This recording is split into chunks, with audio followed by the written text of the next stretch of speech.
Você muito provavelmente já ouviu falar do gato Schrödinger, o tal do gato que está vivo e morto ao mesmo tempo, mundos paralelos, viagem no tempo. Vamos falar de física. Esse é sem dúvida o maior desafio didático que eu já fiz aqui nesse canal. Isso porque é impossível você explicar o paradoxo do gato Schrödinger em 3 minutos, em 5 minutos, e é justamente por conta dessas explicações muito curtas que esse é um dos conceitos mais distorcidos e mal compreendidos da ciência. Se você quer entender integralmente, com propriedade, o paradoxo do gato Schrödinger, é fundamental que você compreenda alguns conceitos básicos, como, por exemplo, a diferença entre o comportamento ondulatório e corpuscular, para que serve o famoso experimento de fenda dupla, qual que é a polêmica por trás da dualidade onda-partícula na luz e no elétron, o que é o princípio de incerteza de Heisenberg, para que serve a equação de onda de Schrödinger. E é só aí que você vai ter condições de entender o paradoxo do gato Schrödinger. E eu acho que agora você entendeu por que eu estou apresentando isso como um grande desafio. Para mim é um desafio didático, conseguir explicar todos esses conceitos, e um desafio para quem assiste, que tem que se esforçar para entender tudo isso, para de fato ter plena consciência, convicção do que é o paradoxo do gato Schrödinger. A minha intenção aqui é gravar uma série com 3 vídeos. No primeiro eu vou falar sobre a diferença entre o comportamento ondulatório e corpuscular. No segundo eu vou falar sobre a dualidade onda-partícula na luz e no elétron. E no terceiro sobre a física quântica de Heisenberg e Schrödinger, para daí, de fato, você ter condições de entender o paradoxo do gato.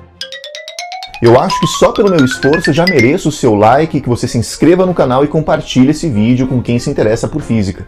Esses vídeos serão muito densos de conteúdo, então se em algum momento você perceber que não entendeu alguma coisa, volte, assista de novo, assista quantas vezes for necessário para que você entenda todos os conceitos que eu vou explicar. Eu não pretendo fazer nenhuma abordagem matemática, então eu não quero apresentar isso de uma forma muito chata, eu quero que você entenda de fato todos esses conceitos. Eu tenho certeza que esse esforço vai valer a pena, então vem comigo nessa viagem. Para a gente começar a entender a diferença entre o comportamento ondulatório e corpuscular, eu vou sugerir aqui esse experimento em que a gente vai fazer com 2 lasers, um laser vermelho e um laser verde, desses que a gente compra em lojinhas de quinquilharia, laser de chaveiro mesmo. Perceba que quando esses lasers cruzam, eles não modificam a trajetória um do outro. Mais precisamente, embora no cruzamento em si ocorra um fenômeno chamado interferência, sobre o qual eu vou falar daqui a pouquinho, após o cruzamento é como se nada tivesse acontecido. O laser verde continua o seu caminho e o laser vermelho continua o seu caminho. É como se eles nem tivessem se encontrado. Não é isso que vai acontecer quando 2 corpos materiais, quando partículas se encontrarem. Agora aqui do lado você vai ver o encontro de 2 bolinhas. E perceba que quando 2 bolinhas batem uma na outra, é obrigatório que uma modifique o trajeto da outra. Portanto, aqui a gente já tem uma forma muito simples e fácil de detectar uma diferença entre comportamento ondulatório e corpuscular. Só que lá no século XVII não tinha laser. E o maior físico de todos os tempos, Sir Isaac Newton, só dispunha basicamente de 2 fontes de luz: o Sol e o fogo de uma vela. Assim sendo, não tinha como ele fazer esse experimento com precisão de cruzar 2 feixes para ver o que estava acontecendo. Então, na época, não só o Newton, mas outros físicos bolaram uma outra forma de diferenciar o comportamento ondulatório e o comportamento corpuscular. Que forma que foi essa? O famoso experimento da fenda dupla. Imagine que eu pegue essa chapa que vai aparecer aqui do lado, né, com 2 fendas em forma de coluna, e aí eu pego um spray, esses sprays de tinta, me aproximo ali da parede e aciono o spray de tinta sobre a chapa com as fendas e vejo o que vai aparecer na parede. Como você pode facilmente prever, o que vai aparecer na parede são 2 colunas no formato da fenda produzidas pela tinta que conseguiu passar pela fenda. Muito bem, esse é um comportamento típico de partícula quando passa na fenda dupla, né? Produz simplesmente 2 linhas verticais no formato da própria fenda. Não é isso que vai acontecer quando uma onda passa por essa fenda dupla. Vamos entender isso melhor agora. Quando uma onda se depara com um obstáculo, no caso com uma fenda simples, vamos começar com a fenda simples antes da fenda dupla. Olha aqui essa animação, temos ali uma fenda simples dentro de uma bacia com água, né? Se você quiser produzir esse experimento em casa, basta que você tenha uma bacia e pegue um lápis, por exemplo, e fique batendo na água. As ondas produzidas pelo lápis tem esse formato de onda plana, são linhas verticais, como que aparece aqui, e essas ondas planas, quando se depararem com a fenda simples, vão alterar o seu formato. Isso é o fenômeno de difração. Ao alterar o formato, é como se a própria fenda estivesse produzindo uma onda nova, e é essa sensação de que a fenda produz uma onda nova que vai dar origem ao fenômeno na fenda dupla. Agora vamos mudar essa animação para uma fenda dupla. Se nós tivermos as duas fendas, é como se cada uma estivesse produzindo a sua própria onda, e essas ondas vão se cruzar semelhante aos raios que eu mostrei lá no início. Embora o cruzamento não altere a trajetória das ondas, ocorre ali um fenômeno chamado interferência. Uma forma didática da gente entender o fenômeno de interferência é imaginando ela ocorrendo primeiro numa corda. Imagine que eu peguei aqui uma corda, deixei ela bem esticada, eu estou segurando uma extremidade e peço para um amigo meu segurar a outra extremidade. Se a gente der uma perturbada nessa corda, eu vier aqui e der uma petelecada nela, vai surgir um pulso ondulatório, aquela barriguinha, né, que a gente pode ver representada aqui nesse desenho aqui embaixo. Perceba que essa perturbação pode ter a chamada fase para cima ou uma fase para baixo, quer dizer, essa barriguinha pode estar direcionada para cima ou direcionada para baixo. Imagine que tanto eu quanto o meu amigo conseguimos produzir duas ondas de mesma fase, as duas são para cima. Elas vão se propagando, em algum momento elas vão se encontrar. Quando elas se encontram, por terem a mesma fase, elas produzem uma onda resultante. E essa onda resultante é a soma das duas ondas. Agora, se eu produzir uma onda com uma fase para cima e o meu amigo produzir uma onda com uma fase para baixo, quando essas duas ondas se encontrarem, elas não vão se somar, elas vão se subtrair, porque elas são opostas. E a onda resultante, portanto, é o cancelamento de uma onda em relação à outra, é uma menos a outra. Quando as duas ondas têm mesma fase, portanto elas se somam, nós chamamos esse fenômeno de interferência construtiva. Quando elas se subtraem por terem fases opostas, nós chamamos de interferência destrutiva. Vamos voltar ao exemplo da água e agora você vai entender isso melhor. Quando as duas fendas produzem ondas próprias, digamos assim, e essas ondas se encontram, caso haja um encontro de duas ondas de mesma fase, ocorre uma interferência construtiva. A interferência construtiva está ocorrendo aqui justamente onde você consegue ver cristas de onda. Agora, quando uma onda encontra a outra em fases opostas, ocorre uma interferência destrutiva, que é onde parece que sumiu a onda.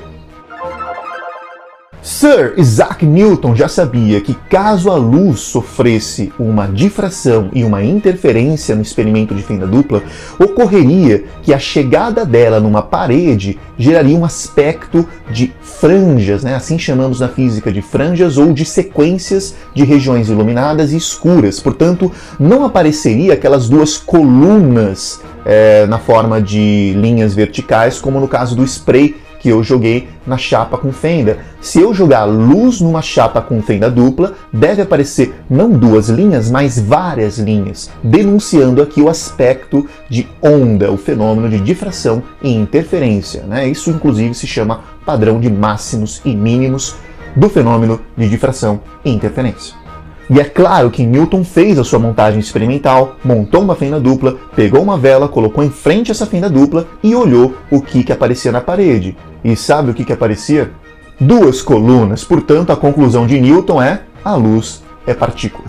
Sim, eu sei o que você está pensando, deve estar indignado porque eu comecei esse vídeo falando que a luz se comportava como onda. Mas por que o Newton concluiu que era partícula? E a resposta é basicamente porque Newton não dispunha de um aparato tecnológico tão avançado na época que pudesse revelar o comportamento ondulatório da luz. Para que esse fenômeno de difração e interferência aconteça, essas fendas precisam ter um tamanho mais ou menos parecido com o da própria onda. E aí que vem o problema do Newton. O Newton nem sabia que o comprimento de onda da luz visível é muito pequeno. Portanto, ele precisaria de fendas muito fininhas para conseguir de fato enxergar esse fenômeno. E foi só praticamente 150 anos depois do Newton que um cara chamado Thomas Young construiu um aparato experimental bem mais sofisticado, com uma sequência de fenda simples e fenda dupla, fendas bem fininhas, e aí ele conseguiu enxergar o fenômeno de interferência e difração da luz. Essa figura mostra de forma bem simplificada essa montagem de Thomas Young. Quando você tem uma montagem adequada do experimento, você consegue fazer com que a luz passe pela fenda dupla e forme o famoso padrão de interferência, essa imagem que eu vou te mostrar agora.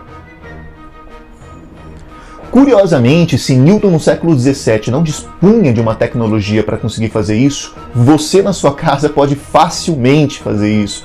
Basta que você pegue esse laser vermelho aí de chaveiro, né, que vende em qualquer banca de jornal, um fio de cabelo esticado e aponte o laser para esse fio de cabelo. É claro que você tem que tomar todo um cuidado para não ficar tremendo a mão, para o fio de cabelo ficar fixo, então o adequado é que você fixe o laser em algum suporte e o cabelo também. E você vai enxergar esse fenômeno padrão de interferência e difração. Portanto, Thomas Young, já no início ali do século XIX, carimbou que a luz era onda. E além disso, no século XIX, outros dois grandes cientistas, Michael Faraday e James Clerk Maxwell, vão formalizar um conjunto de experimentos e uma teoria matemática que certifica que não só a luz é onda, como ela é uma onda eletromagnética. Portanto, agora no século XIX, havia a certeza, a plena convicção de que a luz era onda. Chupa, Newton! Mas, como nem tudo são flores, no final do século XIX, Heinrich Hertz descobre um fenômeno intrigante: o efeito fotoelétrico. Se você pegar uma chapa metálica e iluminar com luz, essa chapa metálica adquire uma carga elétrica. Mais precisamente, a luz parece ter a capacidade de retirar elétrons da placa metálica.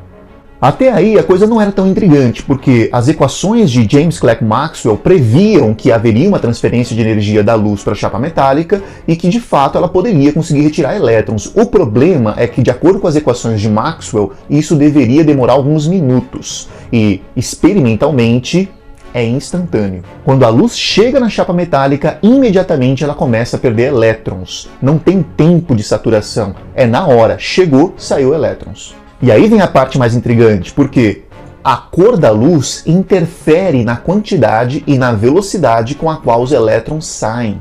E isso já não era previsto nas equações de Maxwell. A energia de uma onda, de acordo com as equações de Maxwell, depende simplesmente da intensidade dessa onda e não da frequência, não da cor da luz. Portanto, a energia da luz azul, a energia da luz vermelha não dependeria da cor, somente do quanto essa luz é forte, né, intensa. Ficou curioso para saber quem é que vai explicar o efeito fotoelétrico?